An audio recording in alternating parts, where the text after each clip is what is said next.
So I knew that I would feel called to talk about the subject at some point, and it's not really been a planned thing, but something that has been, or that is on my mind daily, because it relates to, in the processing of the trauma of rape, how can we interact and interface with the external world in a way that feels safe, and how does this relate to the voice, the voice in the sense of our internal voice, our self-talk, our inner dialogue. So the best way that I can try and convey this is just to speak from my own experiences. So I can use today's walk as a reference point because I experienced different stages and phases of feeling comfortable and safe within my own body and within my relationship, and how I was relating to my self-talk and my kind of inner dialogue. That's to say that I left the house in one state, arrived outside responding to the environment, and then continued to evolve in response to the space throughout the journey of the walk, and then arriving back again in a changed state, a different perception, a different level of comfort and awareness on, and I'm talking about emotional and energetic levels here, and those then having a direct impact on the physiological.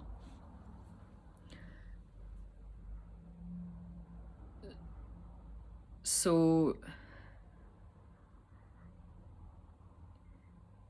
to leave your space, which is your domain, and it's an environment that you have control over, or at least in part if you happen to share living space with anyone else, you at least will have a room or a spot or some aspect of that environment that's, you know, for you, that can be controlled, hopefully a safe space.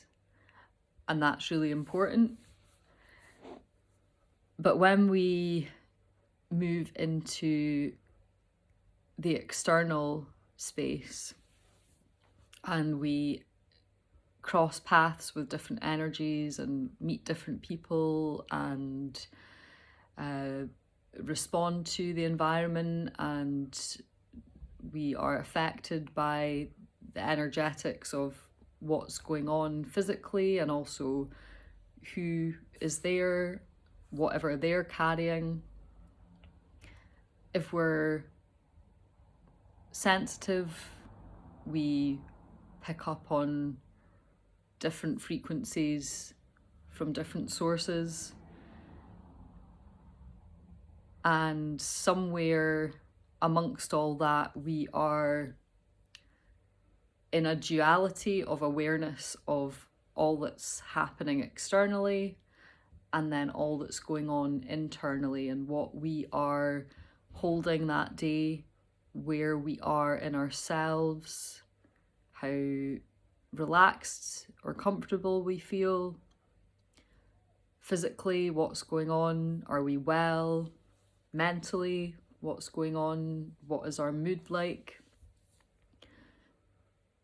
And when we are in either periods of or a newly awakened state of self-awareness, which doesn't have to be expanded or brought attention to through a traumatic event. It could be that you have a self-care practice or meditation or something that brings you into that quality of assessment.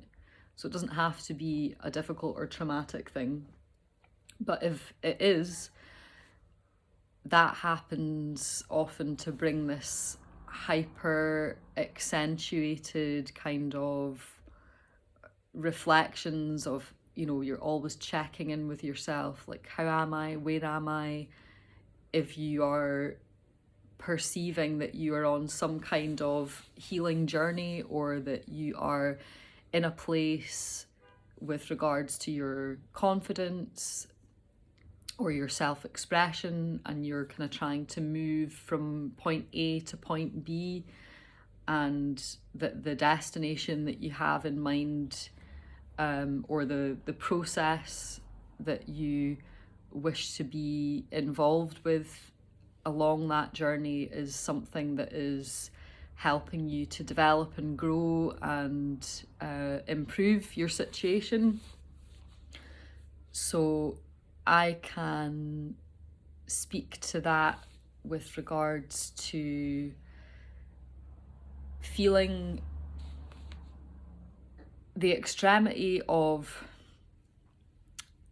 sexual assault and the trauma of rape brings you into this space in all respects, socially, emotionally, physiologically, spiritually, psychologically, that you're not safe.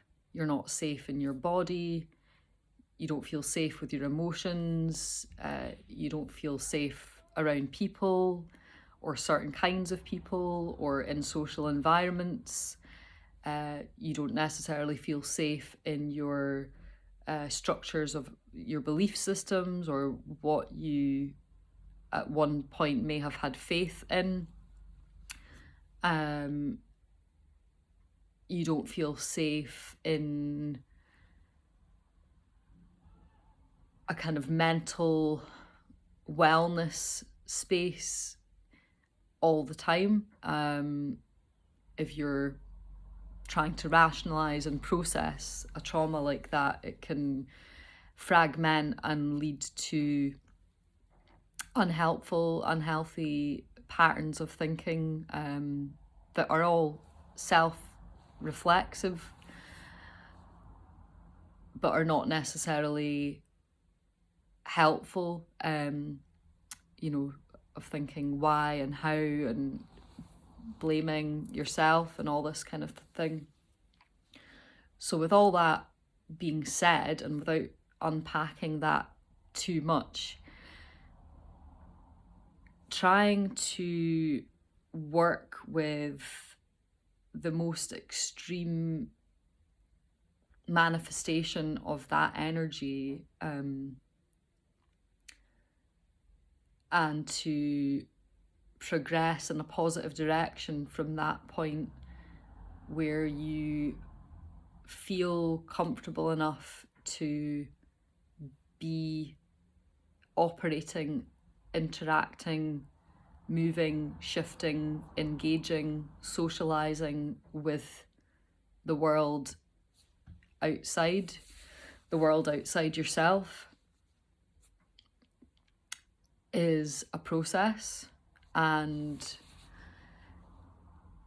to use this example of the physical journey, stepping out the door,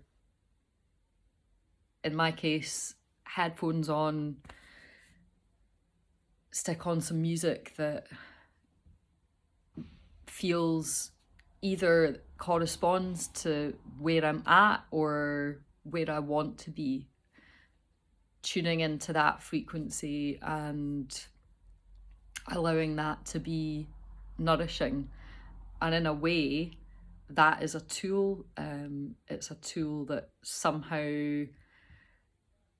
it can seem like it's blocking the external world out, and it isn't really. It's adding another dimension, so it becomes the flavor of your experience, or at least in part.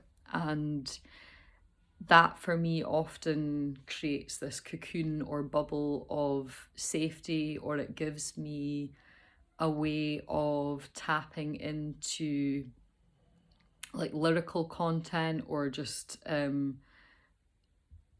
allowing your kind of internal voice to resonate with the music that you're listening to, especially if it's got a strong vocal element, then you're connecting with that. And somehow, if this makes sense to you, your internal voice is kind of singing along with what you're hearing. And at the same time, it's colouring to a degree your perceptions of the external space, but it's also giving you a bit of distance from that reality, that you're just like a little step further removed from it, as opposed to if you step out the door and you don't have any headphones on and you're not listening to anything, you are being arrested with all the sounds of the environment. And for anyone who suffers from PTSD, it doesn't have to relate to a sexual trauma issue, but you'll be aware that sensory overload is a very real problem. And sometimes sights, sounds, smells, certain textures, things that you wouldn't on a rational level think possible to set you off into some kind of stress response, can have that impact, or cause a trigger. So in a way, it's like having a pacifier, or having a comfort blanket, having the headphones, having access to that, being able to change the frequency, change the mood of your walk. You're responding to the emotions or the sensations that are coming up for you, and maybe you need to change the direction at some point as you are going on your journey, and as you are interfacing and responding to everything. So that has been a useful tool to have access to. But let's go into a little bit about the experience of moving into that external space and the impact of that. I can say, although it has been several years since this experience, the impact of that has been so strong that still, like today, I step out the door, got the tunes on, and I'm getting a bit of a stomp on, and I'm kind of doing a usual route that I've marked out around the park. And the experience that I have on the street, on the way to the park, and then round the park, and then back in a little loop, it's different every time, but there are themes which emerge. And I'm just using this circuit as an example, but I can make similar reflections to any time I've stepped out the door in the last couple of years in the city. And that's something to note as well. I like hill walking and mountaineering, and I would make a distinction between that environment and a city environment in terms of my response to that. Like a wild space with minimal people around, I will respond to that in a very different way, and my central nervous system and kind of general fight or flight kind of triggers are at a much more comfortable resting state in wild spaces. And it would take something quite extreme, I think, to tip the balance to sway me into any kind of stress response. But in the city, there's so many things going on. There's so many smells, and just different people from different walks of life, as I said, all carrying their own traumas, their own baggage, whatever they have stepped out from their home environment, wherever they're going to, and all of these energies are crossing paths, sometimes becoming enmeshed, sometimes directly interacting with one another. And I'm sure you can agree that even if there are not direct verbal communications with people, there are certainly energetics that can be felt and understood in exchanges with body language, with eye contact, and just with how we hold ourselves physically, how we move through a space, how we respond to others in the same space. And all of this is animal, all of this is pretty primal stuff. And when you are transitioning through different shades of comfort and safety within your own body, you respond differently to different energies, and each of those has a message for you. Each of those has something useful to glean. We can start to observe patterns in our behavior and understand perhaps some triggers that are clearer, which perhaps were not so obvious before. And all the while that this is happening, you're out on your walk and you're passing people at a reasonably quick rate. These are just moments in time, but when we are traumatized and when we are brought back into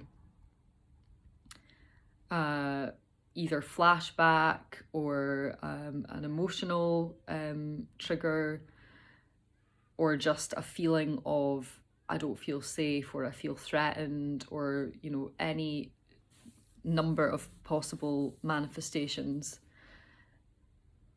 that doesn't last necessarily just a moment. That can create a ripple effect, and then your subsequent interactions or the way that you interface with people can be determined by something previously that has given you a bit of a wobbly moment or made you feel unsure or uncertain. And listening to the internal voice during this process has become for me a bit of a training exercise, because it's been a way for me to check in a very kind of tangible sense. The internal voice is like the dialogue that's just constantly running. And I say constantly running, it doesn't have to be like offering you mental words or images and thoughts that are going off all the time. But it's like anything that comes to mind, any observations, just this kind of self-talk. And the self-talk could just be literally like an emotional response or a reaction or a judgment or anything that can be described.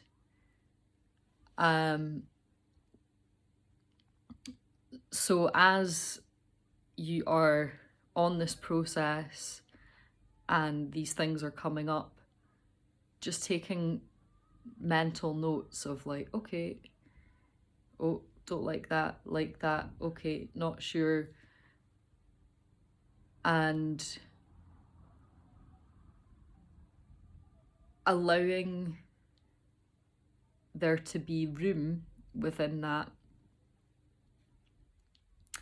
for a nurturing quality of the internal voice to come in and be the reassuring or the comforting or the affirming kind of archetype. So maybe someone's gait or the way that they're walking or their stature or anything. It could be anything about a person triggering you or making you feel uncomfortable. And kind of maybe the reaction is, oh, I don't like that, don't feel good. Somewhere in that space over time, I've tried to bring in this quality of like, okay, right, I acknowledge that, I understand where you're coming from, that makes sense, it's okay. You're outside, you're walking, look at the trees, smell the air, notice things in the environment, check in, how does the body feel, remember where you are, where are we going? Just gentle kind of little hooks to kind of coax you back into a space of we've always been in awareness, we've always been in observation, but like a deeper space that's kind of trying to ground things into we're here right now and this is where we are trying to get to, and giving acknowledgement to whatever's coming up, but also trying to find a thread within that does not indulge the challenging or negative sensation to the point of allowing it to escalate to a point that's actually no longer manageable for you, because ultimately you are outside, you're not in your space, you don't have control over everything that's happening in this external environment, so you have to find ways to regulate yourself and your emotions, your reactions, so that you can function. And it's not easy. It is not easy. And still, I will step out the door and walk down the street and have moments in the day. It might be only one moment in one day, or on a different day it could be several moments. It could last for a minute. It could last for the majority of the walk. Or today, I noticed a few times sensations come up that were a bit like, oh, I don't feel comfortable, or oh, I'm going to walk a bit faster, or oh, I don't like the way that person's looking at me, so I'm going to look somewhere else, or I'm going to find something else to focus on, or oh, I don't like that the way that person is physically holding themselves, and that makes me feel a bit threatened, so I'm gonna stand up taller and I'm gonna stride more quickly. Or they're just some examples off the top of my head. But by the end of today's walk, I found that I was in a comfortable space and I was actually relaxed. I felt able to make eye contact with people, which I actually find really important, being able to make eye contact with strangers. I appreciate it when people do the same to me, and also it just reminds you that, you know, we're all animals, we're all human, we all crave connection, and sometimes just, you know, seeing someone for a second or a smile doesn't have to mean anything. It's just a kind of an observation of like, I see you, I'm not threatened by you, I feel comfortable, and making an effort to do that is worthwhile. And today I did actually have an exchange with someone where I kind of felt like I was able to look at them and see them, and there was just a momentary like acknowledgement between myself and this other person of like, all right, cool, it's all good, I'm not threatened, you're not threatened, like we're just on a walk. Like, and who knows what was actually going through their mind, and where they were on a emotional spectrum. But I think we underestimate our capacity to really understand frequency expressed through other people. And when you look into the eyes, it's hard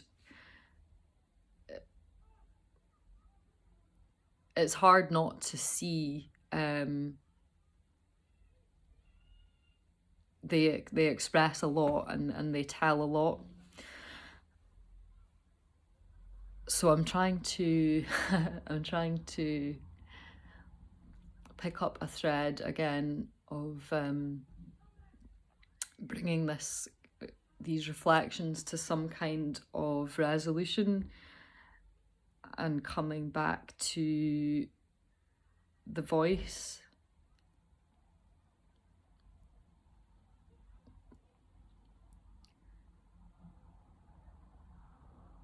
Because ultimately,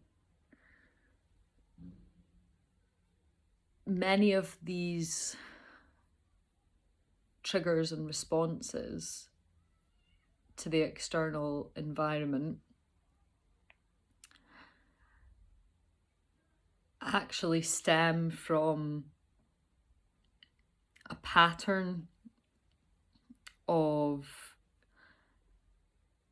repetition, like a thought process or an idea that has been implanted into your psychology or your mindset as a result of your trauma. And it could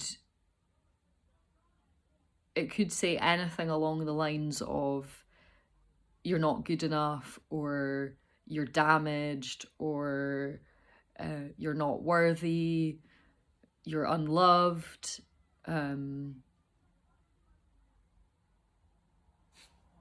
Any of those things. And that's just a shade, that's just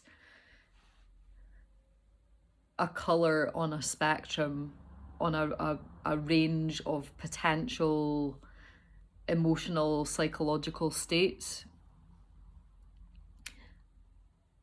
And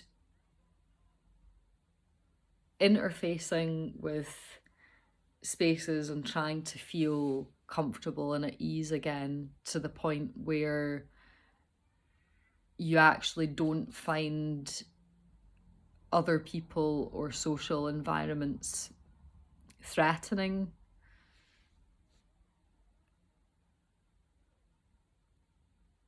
is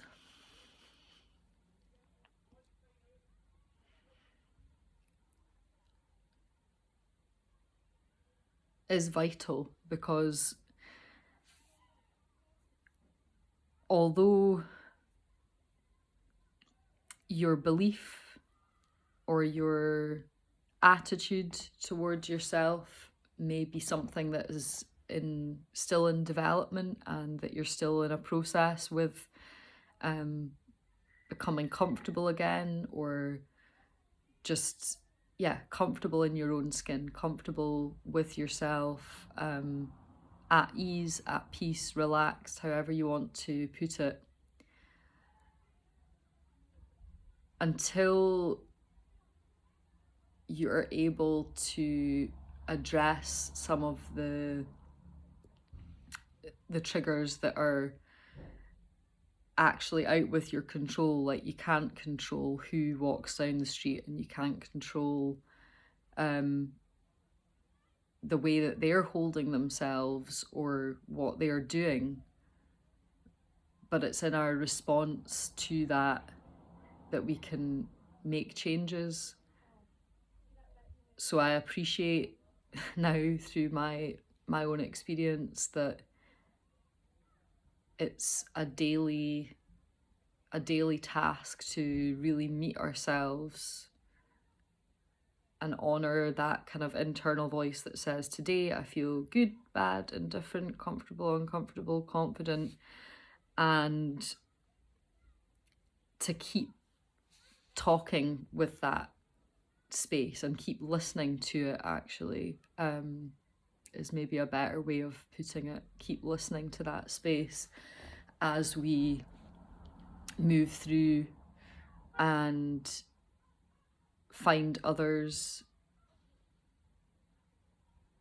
and learn and understand how we feel about others, and perhaps learn that we're not as comfortable as we hope that we might be, or that there is still some work to do, or that there are certain things that need to be addressed.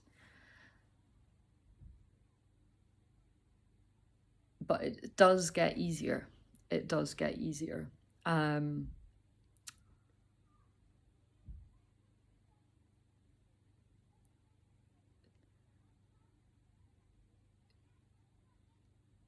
And I just want to stress that, because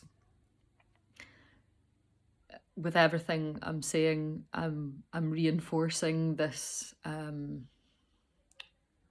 sense that we have to take things one step at a time, one day at a time, and meet ourselves where we are, always, in anything that we do. But it's through that commitment and through that appointment that we have with ourselves of like, okay, let's do this again, let's do this again, let's do this again, that we begin to see patterns emerging and that we can observe progress. If we do something intermittently, our perceptions of progress are much less fine-tuned. If we're doing something on the daily, the scale, the lens through which we are observing ourselves on that journey becomes much more like fine threads. And just like a tapestry of silk, which is so detailed and minute, it comes together and it forms a picture over time on this timeline. And when you can see and understand that you're making progress, it gives you motivation and energy to continue and to perhaps challenge and push yourself further and move past perceived limitations. And that's all we can do. And of course, asking for support when we need. And with the awareness that we have of continuing to show up and do the work that we need to do to support ourselves, we are much better equipped to identify the points at which we do need a helping hand, and we can actually express and articulate exactly what it is that we need, or perhaps not what we need, but this is what I'm struggling with, and we can really zoom into that and explain and express. So yeah, there may be more reflections on this to share at some point.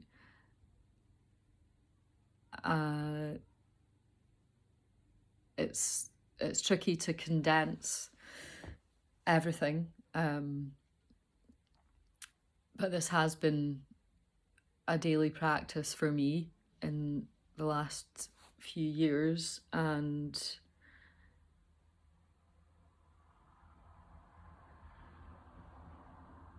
yeah, there may be more to share, but it definitely gets easier.